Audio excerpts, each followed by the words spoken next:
hello to all 1,000 of you. What?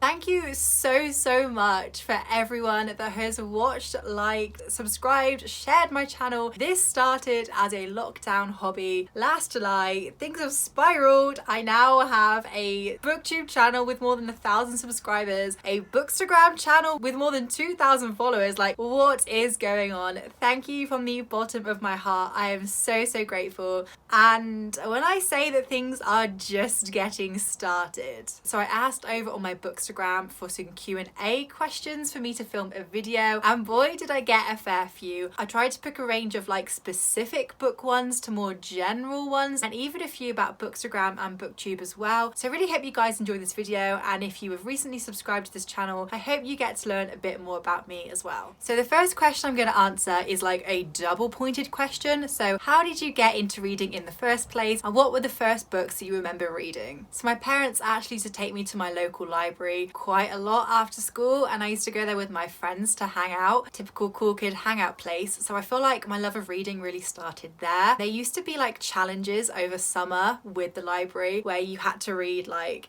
you know how people on Goodreads now are like, I need to read 50 books this month. That used to be in my local library as well, and you used to make like a little character of yourself. So like one year it was like sea themed, and one year it was like cowgirl themed. You used to make a little figure of yourself and put it on the wall, and then every time you read a book you'd go and move it along. Anyway, I aced those challenges, and yeah, I feel like my love for reading really started in that library as well. Some of the first books that I remember properly reading that actually stuck in my head were probably the Jacqueline Wilson books, which are obviously the epitome of growing up as a teen or as a child in Britain. Obviously the Harry Potter series as well, but I feel like before that it was definitely the Jacqueline Wilson books, and also the Princess Diaries series. If you guys remember that was a big part of my childhood. I do feel like I kind of stopped reading at like 12/13 because reading wasn't cool anymore, and when everyone went to school and everyone was like, oh, reading isn't cool. But before I stopped completely, I actually found YA, and in the following years that was when I was reading The Hunger Games and I was reading Divergent, and that was when I first found the Mortal Instruments as well, which has obviously started a huge Shadowhunter obsession.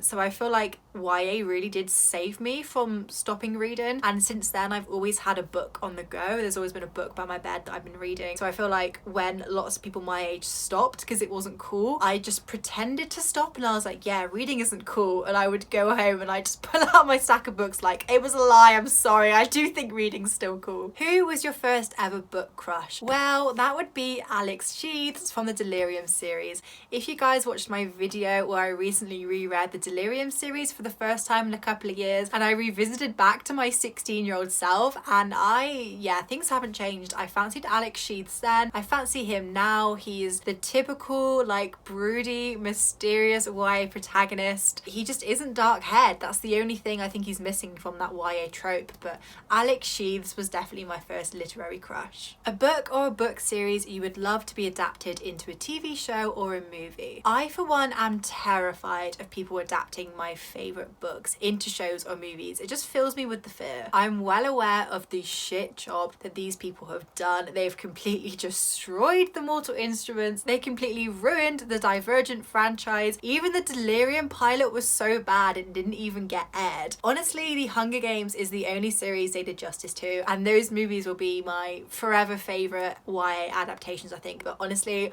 I've been around to see some of my favourite books get torn into shreds, and I am honestly scarred from it. I think I would be utterly heartbroken to see either the Throne of Glass series or even the Dark Artificer series, which is like my #1 YA series, turned into a movie or a TV show, because I think no matter how good they do it, I just don't think they can ever do it. There's this like an image of it in my head that I don't think anyone can ever live up to. The only thing I can think of with things like the Shadowhunters that could work, or even Throne of Glass, is if they did it in like a Studio Ghibli animation style movie, because quite a lot of the issues that I have are castings. You've seen a few of my fan casts, you know that I have very specific images of who I would think my characters should look like. So with an animation, you don't have that competition for actors and actresses. Things like skin colour and eye colour and hair colour can easily be changed with an animation. And the most important thing about Shadowhunters, I think why the TV show messed up so much, was because the special effects were whack. They were so bad. So I feel like with animation, there's no budget and things don't look cheap, things don't look tacky. So I think the only only thing that could work for Shadowhunters now is a Studio Ghibli style animation movie. Other than that, please, if you are a executive from Lionsgate or Warner Brothers Studios, please don't touch any of the YA behind me, because I will not be a happy bunny and I will sue you with no money, but I will sue somehow, I promise. Favourite Shadowhunter character?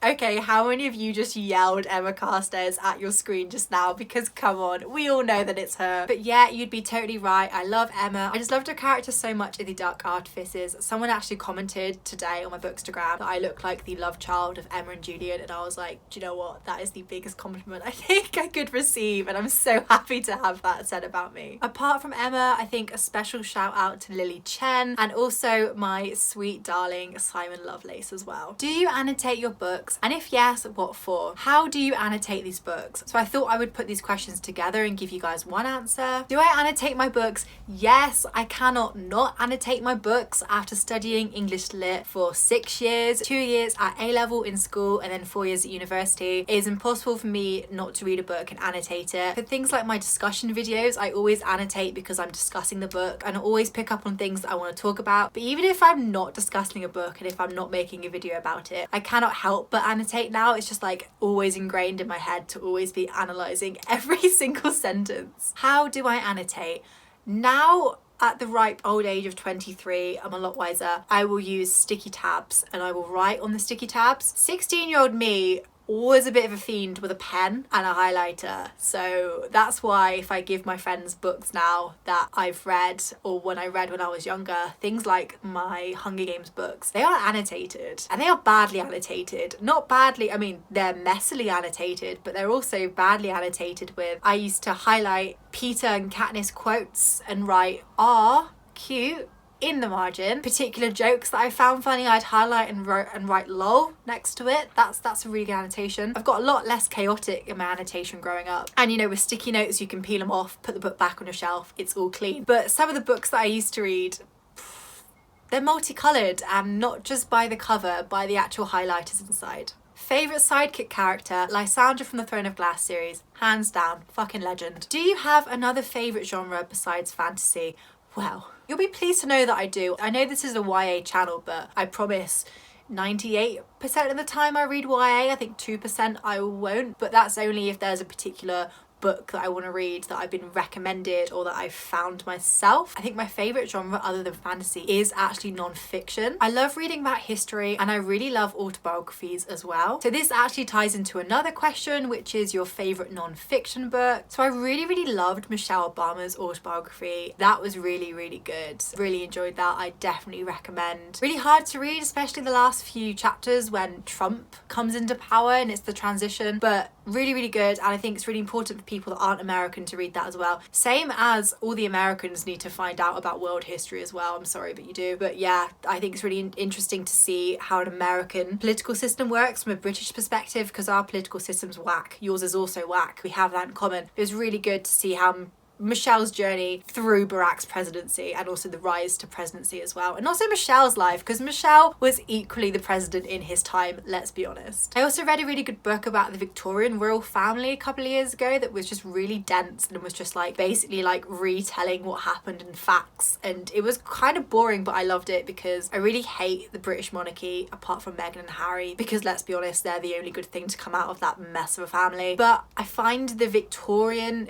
era really interesting. Don't necessarily love it because it was just off the empire and it just makes me so mad, but I find it really interesting in terms of like the family dynamics and her life as a queen herself. So that was really good. Also special shout out to when I read Billie Piper's autobiography when I was 13 and I was deep in my Doctor Who phase, and looking back I think that Billie Piper was actually my first girl crush, but I didn't realise it at the time because compulsory heterosexuality. Favourite book quote? So my favourite non-serious one is definitely this gem by Emma Carstairs that I try to use frequently throughout my life as well. Don't roll your eyes, it punctures my dramatic moment. I want my dramatic moment unpunctured. But my serious and philosophical favourite is probably this one from Boccaccio's Decameron, which I actually studied a bit at university, albeit the translated version because I do not speak Italian. Sorry, Fede. So this quote is actually from the fourth day and the first story in the Decameron. And in this story, there's a prince called Tancredi, and basically he kills his daughter's lover because he doesn't think that he's good enough for her. He then sends his daughter her lover's heart, and in retaliation, she poisons herself and dies. Basically, before she does that, she does this massive spiel about how he's made like a massive mistake and how she can never forgive him. There's a really nice line in there about defiance and strength as a woman that I just adore. You are made of flesh and blood, Tancredi, and it should have been obvious to you that the daughter you fathered was also made of flesh and blood and not of stone or iron. I just feel like it's a quote about how men always underestimate women, how women have so much power and men don't realise until it's too late, and I just love it. I think it's a really, really good quote. Do you care more about plot or characters? This was a really good question. I've never had a question like this before. I think probably characters. I've pushed myself through a book before with a really, really bad plot and just lots of plot holes in the action just because I love the characters so much. I've definitely done that before. But I think you need to like the characters enough to push through the plot as well, if that makes sense. If you watch my Chain of Iron reading vlog, you will know that I didn't think much of the plot. I thought it was quite wishy-washy and I didn't really think enough happened. But I love My Last Hour's Baby so much. I wanted to read it and I did enjoy it, mostly for the characters rather than the plot, I think. So when there's a series with an amazing plot and even more amazing characters like The Dark Artifices, I'm just like, bullseye, amazing, just love it. What book or series are you most excited to read about next? The Wicked fucking Powers! Hashtag Kit Herondale. Am I okay after that flower card? No. Has it been 2 weeks? Yes. Will I recover? No. Will I be reading The Wicked Powers in my late 20s? Yes. Will that matter? No. Next question. Favourite Herondale? Obviously from that reaction, Kit. Sorry, Will lovers, I did always prefer Jessa anyway, but just Kit. I feel like the fandom simp after Kit like Cassie wanted us to simp after Jace. Just love Kit. I mean, Jace is great. Jace is obviously one of the OG characters, but something about Kit Herondale that I like. He's hilarious. He's living his best life in the Carstairs Grey Herondale family. Just great. Kit Herondale for the win. How did you get into booktube/bookstagram and what were some of the challenges? So like I said, I've been reading YA for a long time, and honestly one of my best friends, Holly, was one of the only other ones that read YA to the extent of me. We would discuss it all the time. We've been in the Shadowhunter fandom for so long, also the Hunger Games as well. We used to watch booktube together all the time. We used to be on Tumblr, and then in lockdown last year, so July 2020, I'd finished my university degree. I think I gave it like 3 weeks and I was like, I'm bored, I want a new hobby. And I had all these ideas about Chain of Gold, and Holly was like, why don't you just make a video, start a booktube channel and just do it and see what happens. And Holly's sister-in-law had also just started a booktube channel, so I messaged her and I was like, what's the crack? What am I doing? How do I do it? And she gave me some help, and then I uploaded my first video, which was the analysis of chapters 1 to 3 of Chain of Gold. I did a whole series on all of the chapters and things sort of went from there. Okay, some of the challenges. I'm going to talk about the more physical challenges first. I'd never filmed or edited video footage before. I didn't have a tripod. I used an old lasagna box that I put a cut out and put my phone in. Then I used a toilet roll when that broke. I've used my phone the whole time. I'm recording this on my phone right now. My front camera on my phone is awful, but the back camera is what I'm using now. So that's clear enough. I would like to get a better phone or a camera at some point, but right now this is fine. When I hit 250 subs, I treated myself to a tripod because the lasagna box kept falling over. If you've been here from the start, you will remember how crappily edited my first few videos were. They weren't snappy, the effects were bad, the lighting was bad. I'm under my window right now, so it's natural light. It's quite harsh, but nowhere else in my house is good. I've been thinking about getting a strobe light. I haven't done that yet. Don't think I have the money yet, but this is currently the best setup for me. Those were the physical challenges. So aside from technical learning curves, I'd say editing footage of yourself is really hard. I've always not had a great relationship with my body, face, appearance, so it's quite hard to edit videos of yourself for ages, especially when you record like 45 minutes of footage and you have to spend, I spend about 2 days editing videos, and you have to just watch yourself and you pick up on all your flaws. No one else does, but I personally, I feel like I've got bags under my eyes, not even from when I'm tired, just from where I smile. I used to have random fringe hairs, but no one picks up on it. Like, it's just, you are your own worst critic.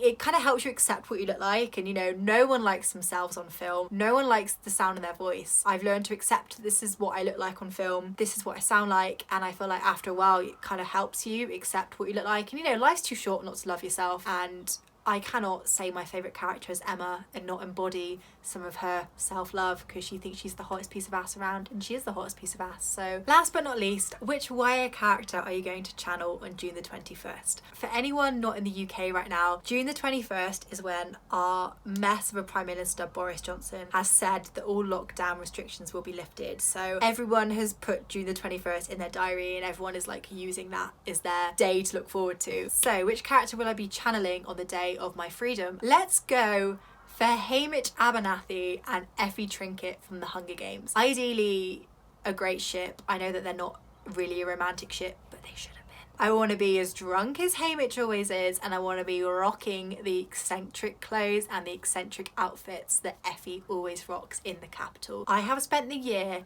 in jogging bottoms and my work supermarket uniform. I have so many good looks to pull. I have new cowboy boots that I need to get out. So yeah, I want to be rocking these looks and drunk off my face while I do it. Okay, that's the end of my Bookish Q&A. I hope you guys have enjoyed the video. Give it a like if you have, and subscribe if you haven't already. I hope you've got to learn a bit more about me, and once again, thank you so much for this new milestone of 1,000 subs. I really appreciate it. I'm having such a good time, and I shall see you guys next time. If not, head over to my Bookstagram and I shall see you on there.